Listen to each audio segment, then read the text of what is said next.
Previously on Meerkat Manor.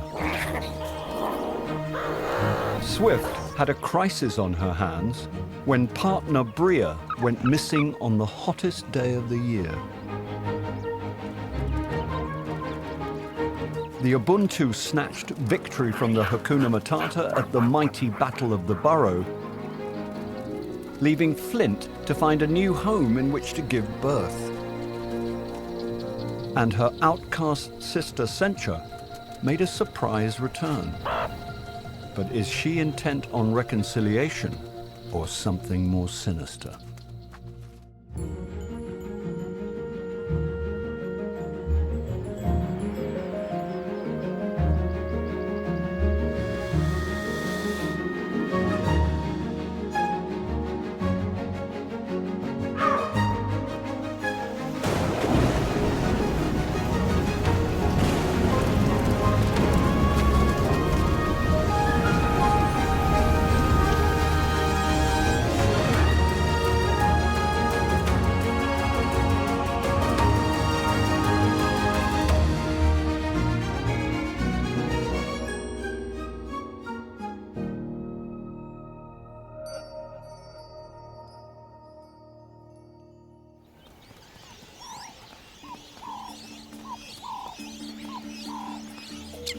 There comes a time in every family when the young are ready to make their own way in the world, to break free and seek their opportunities elsewhere.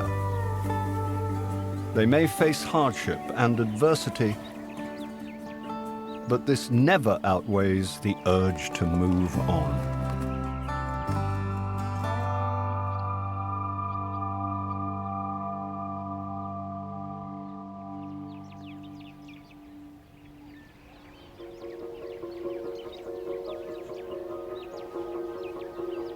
It's been 3 weeks since Flint gave birth, but there's no sign of any pups. The Hakuna Matata head off as usual for breakfast. The long-anticipated rains still haven't come. So the family continues to scratch out a meager existence from the dust. Munchkin stays behind at the burrow to stand guard. It's a good sign, because it means Flint's pups are alive and well. There are 4 new family members, 3 boys and a girl, but they're still too small and vulnerable for life above ground. Munchkin is guarding the main entrance, but she's not alone. Previously evicted for being a threat to Flint's newborns, her sister Centa has rejoined the family, so far without incident. But with the rest of the family out of the way, could this be the moment she fulfills some murderous intent? While Munchkin is distracted, she makes her way in by another entrance.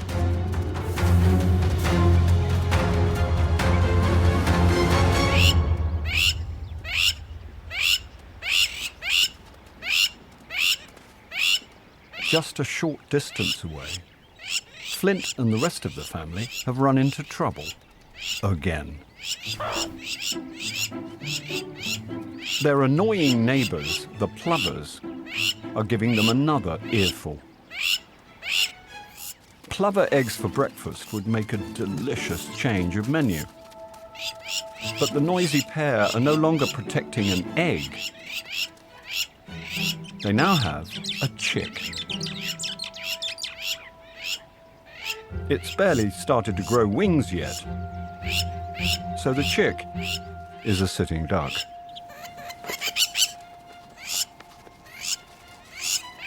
It wouldn't be unappetizing, but the racket is off-putting.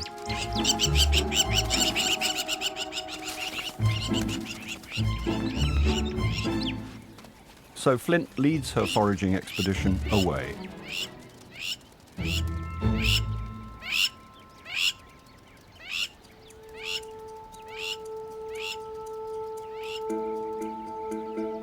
Back at the burrow, her own pups are safely tucked away underground. Or are they? Centra's motives are finally revealed. She's not here to kill them. She's here to look after them. Her romance with lover Lilac turned out to be short-lived. So once Flint had given birth, she was accepted back and is now embracing her role as auntie.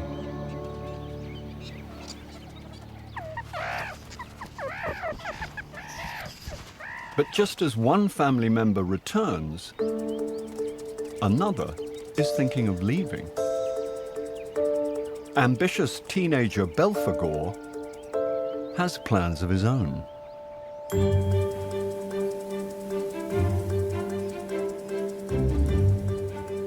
It's a peaceful spring morning in dust-ridden Whiskers territory. Swift's daughters, Epsilon and Mercy, are first up. And there's time for a moment's contemplation while everybody else sleeps in.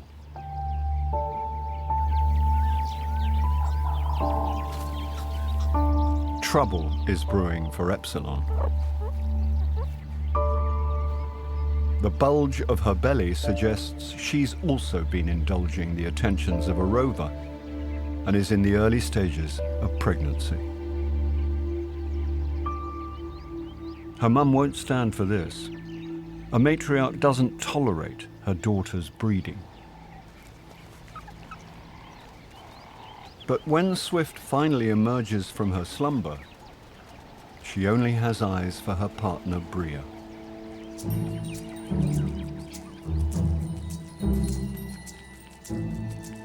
Swift's belly is also noticeably rounder.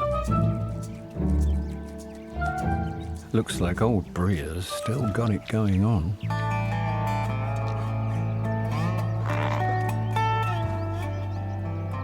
This will be her 15th litter and her 3rd this year. Now 9 years old, Swift is nearing the end of her breeding life, so this litter will be extremely important.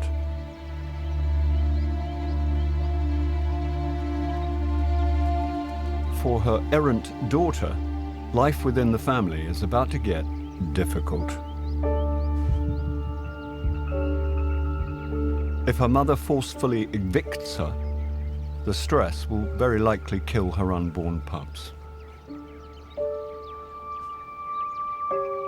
For Epsilon to stand any chance of becoming a mother, she may have to take her own decisive action.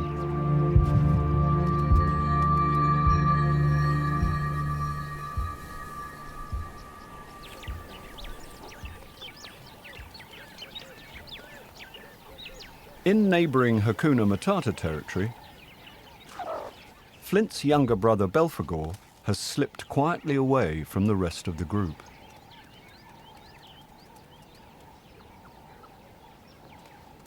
For boys, coming of age in the Kalahari happens away from home. To find a mate, Belphegor must try his luck with another family.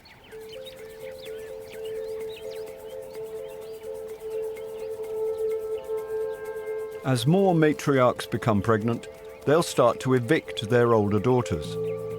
So there could be plenty of potential partners out there. It means traveling alone in open country and taking your chances with predators. But brave Belphegor is undeterred.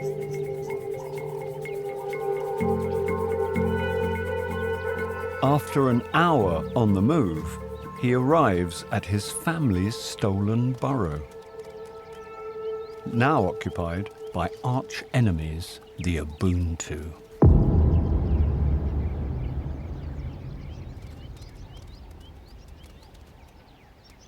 Maybe one of Daisy's ladies stole his heart during the recent battle.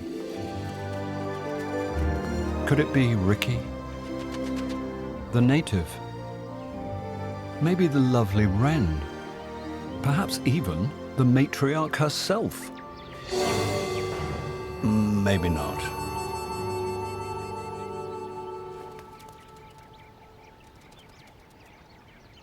But before he can introduce himself to the girls, he has the usual tiresome hurdle to overcome. Scar and the rest of the Ubuntu boys. If they catch him, they could kill him. They've already seen off Belphegor's brother Shandy, so Scar is in no mood for any more chancers trying their luck. Oldest sons, Rupert and Mikkel, patrol the area, while adopted Mr. Worldwide deploys ground-level deterrence with a generous swipe of his anal scent gland.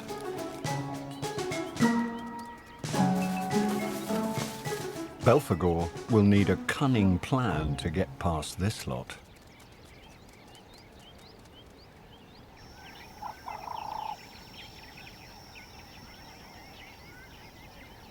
On Swift's patch, an opportunity has arisen for the youngest members of the family, Rollo, Ragnar and Floki, to learn about spotting danger. On the manor, you either get smart or you get eaten, so they'd better learn fast. Fortunately, the family's favoured sentry is back to lend a hand. Lilac. The hopeless rover abandoned his romance with Centa and recently returned home to Mum and Dad. Again. His hawk eyes have already spotted something in the distance.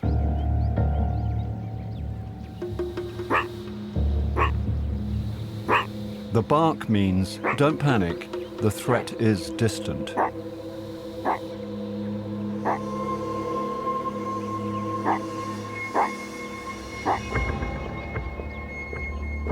A tawny eagle is one of the biggest aerial dangers they face.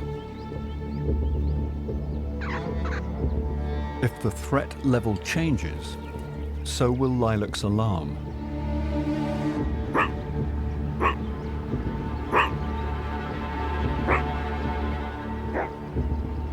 Lilac gives the same standby bark, and everyone waits for the bird's next move.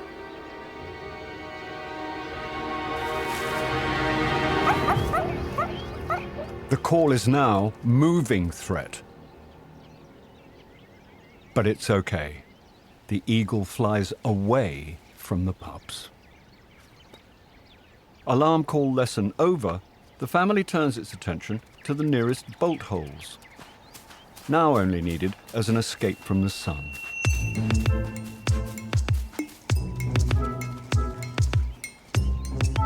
Uncharacteristically, Swift's eldest daughters, Bones, Crimson, and Epsilon, are keeping their distance.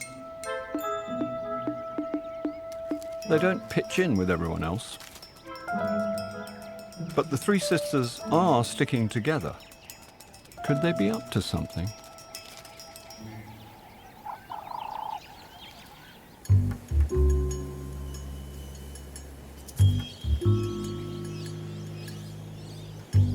In the north of the manor, new rover Belphegor is still lurking around the Ubuntu. But he seems unsure of his next move. To get close to the ladies, he needs to find a way to penetrate the family's defenses. Scar has Mr. Worldwide and his older brothers keeping guard over all the girls.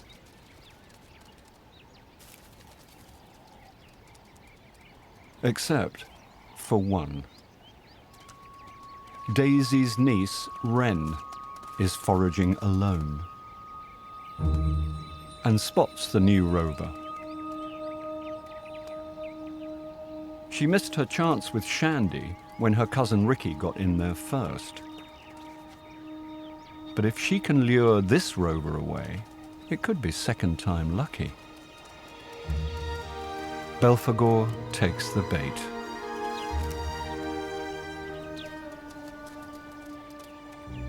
But he's new to the game and makes the mistake of breaking cover too soon. Mikkel spots him and lies in wait. Belphegor walks right into his trap.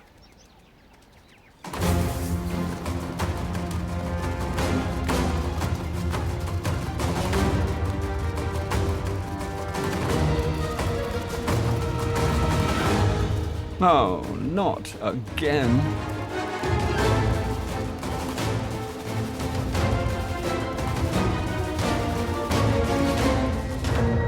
Wren's hopes are dashed once more. Maybe it'll be third time lucky.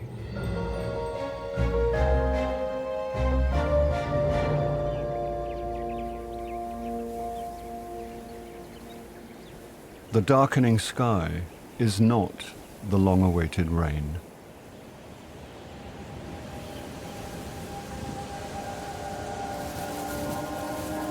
As the early evening temperature falls, strong winds sweep through the parched landscape, whipping up a dust storm.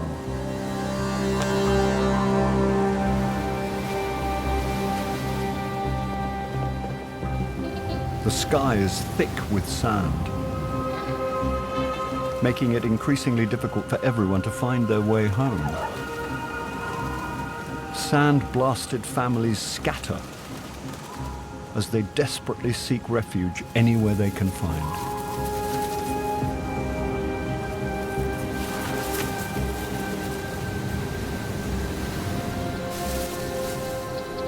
Heaven help anyone left outside.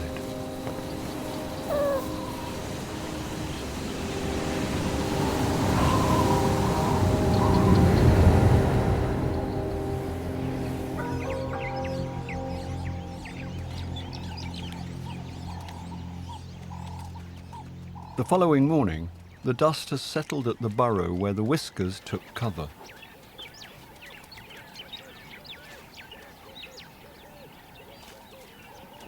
But Swift seems to sense that something's not quite right.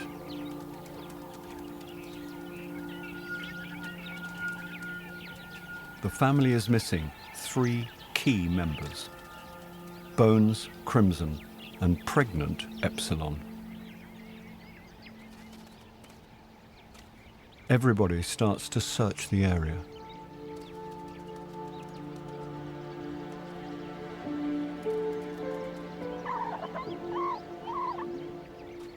Perhaps they took shelter in a nearby bolt hole. Though not if it's already occupied.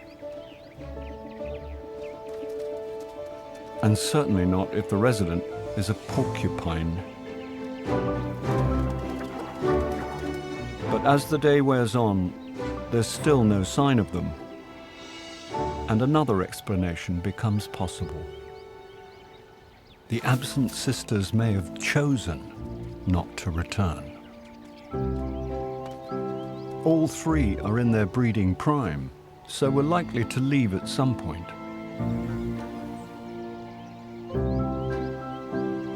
They may no longer have the protection of their family, but together, their chance of survival is reasonable. And with Epsilon pregnant, they have the foundations of a new group.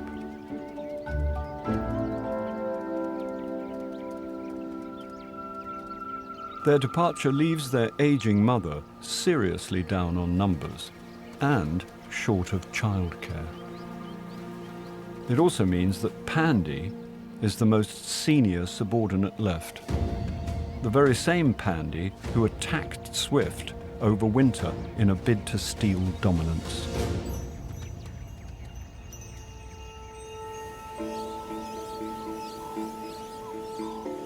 On Hakuna Matata territory, The calm after the storm means it's now safe for Flint's new pups to venture above ground.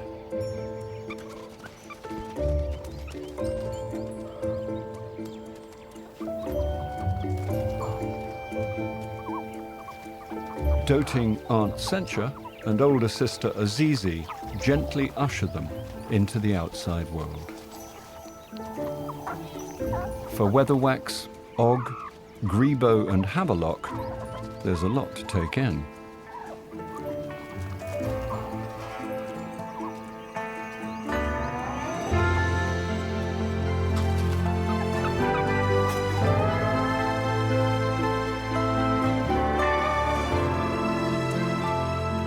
They also witnessed the return of a more familiar figure.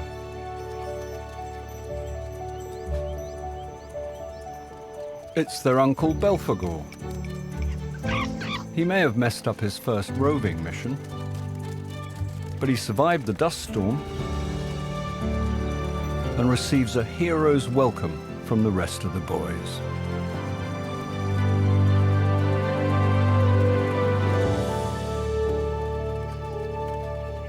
There'll be plenty of opportunities to try his roving luck again. Flint's pups aren't going anywhere, but their time for adventure will come soon enough.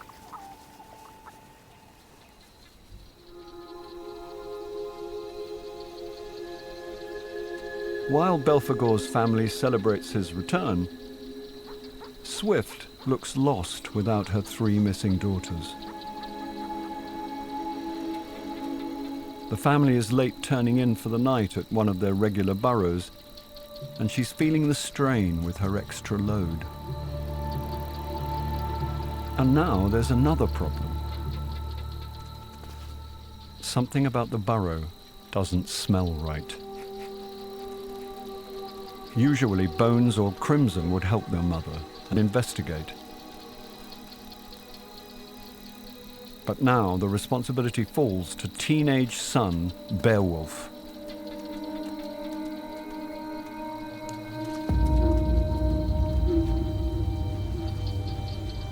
He's in for a shock.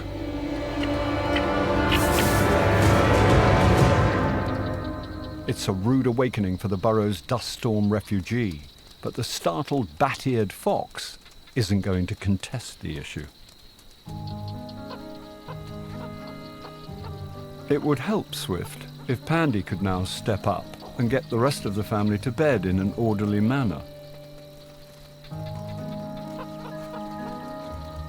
But it seems that discipline has also departed.